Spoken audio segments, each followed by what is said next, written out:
അള്ളാന്റെ റസൂല് പറയാണ്, എനിക്ക് ചില ആളുകളെ എൻ്റെ ഉമ്മത്തിൽ അറിയാം. അവർ നാളെ മഹ്ശറിൽ വരുമ്പോ തിഹാമ പർവ്വതത്തെക്കാൾ വലുപ്പമുള്ള വലിയ അമലും കൊണ്ടുവരും. ഒരുപാട് അമല് ചെയ്തവരാണ്, അമലൊന്നുമില്ലാത്തവരൊന്നുമല്ല.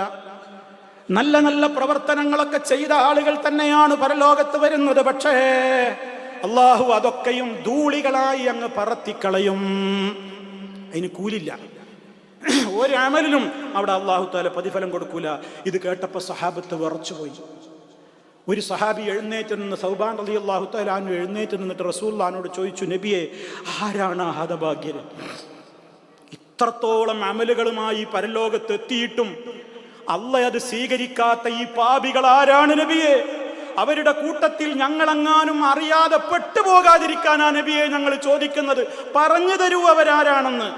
അപ്പൊ അള്ളാഹിന്റെ റസൂല് പറഞ്ഞു, അവർ നിങ്ങളെപ്പോലത്തെ മനുഷ്യന്മാരൊക്കെ തന്നെയാണ്. രാത്രി ഏറെ നിന്ന് നിസ്കാരമൊക്കെ ചെയ്യണ നല്ല മനുഷ്യന്മാരാണ്. പക്ഷേ അവർക്കൊരു കുഴപ്പമുണ്ട്, അവർക്കൊരു വീക്ക്നെസ് ഉണ്ട്. ശരിക്കും ശ്രദ്ധിക്കണേ. ഇവിടെ ഇരിക്കുന്ന ഞാനടക്കമുള്ള ഓരോരുത്തരും ചിന്തിക്ക, ആ വീക്ക്നെസ് എന്താണ്? ഇദാ ഖലൗ ബിമഹാരിമില്ലാഹ് ഇൻതഹകൂഹാ. അവരാളുകൾക്കൊപ്പമൊക്കെയാണെങ്കിൽ ഒക്കെയാണ്, പക്ഷേ അവരുടെ സ്വകാര്യതയുടെ നിമിഷങ്ങളിൽ അവര് ഹറാമ് ചെയ്യുന്നവരാണ്. ഞാൻ ആളുകൾ കാണുക എൻ്റെ ഫോണിൽ ഞാൻ എന്ത് ചെയ്യുന്നില്ല, ഒരു തെറ്റും ഞാൻ ചെയ്യൂല.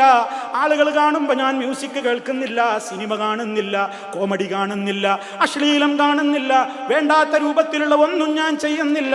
പക്ഷേ എൻ്റെ സ്വകാര്യതയുടെ ലോകത്തെത്തുമ്പോൾ ഞാൻ അല്ലാഹ് അരുതെന്ന് പറഞ്ഞ കാര്യങ്ങൾ എൻ്റെ കണ്ണുകൊണ്ട് ചെയ്യുന്നു, എൻ്റെ കാതുകൊണ്ട് ചെയ്യുന്നു.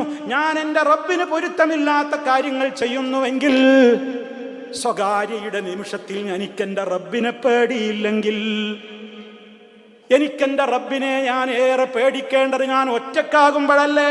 അപ്പൊ എനിക്ക് പേടിയില്ലെങ്കിൽ എനിക്കവനെ പേടിയില്ല എന്നല്ലേ അർത്ഥം. അങ്ങനെ പേടിയില്ലാത്തവന്റെ അമൽ എനിക്ക് വേണ്ട. ഈ അസുഖം നമുക്കുണ്ടോ? റമദാനാണ്. ആർക്കെങ്കിലും അങ്ങനെ ഉണ്ടെങ്കിൽ, ജീവിതത്തിൽ മനുഷ്യന്മാരാണ്, നമുക്കൊക്കെ സംഭവിച്ചിട്ടുണ്ടാവും. പക്ഷെ ഇനി മുതൽ ഉണ്ടാവരുത്, ഇനി മുതൽ ഉണ്ടാവാൻ പാടില്ല. നമ്മുടെ പരസ്യ ജീവിതത്തെക്കാൾ ക്ലിയർ ആയിരിക്കണം രഹസ്യ ജീവിതം. അള്ളാഹു തൗഫീഖ് പ്രദാനം ചെയ്യുമാറാകട്ടെ. അതിനുവേണ്ടി തേടണം. പരസ്യ ജീവിതത്തിലേക്കാൾ നമ്മൾ മുത്തഖിയാവണം രഹസ്യ ജീവിതത്തിൽ. അള്ളാഹു തൗഫീഖ് പ്രദാനം ചെയ്യുമാറാകട്ടെ. അതിനുവേണ്ടി തേടുക, അതിനുവേണ്ടി തേടുക. അള്ളാഹുവേ, സിറിലും അലാനിയത്തിലും എനിക്ക് നിന്നെ കുറിച്ചുള്ളൊരു പേടി നീ എനിക്ക് തരണം. ഇതിന് തേടണം.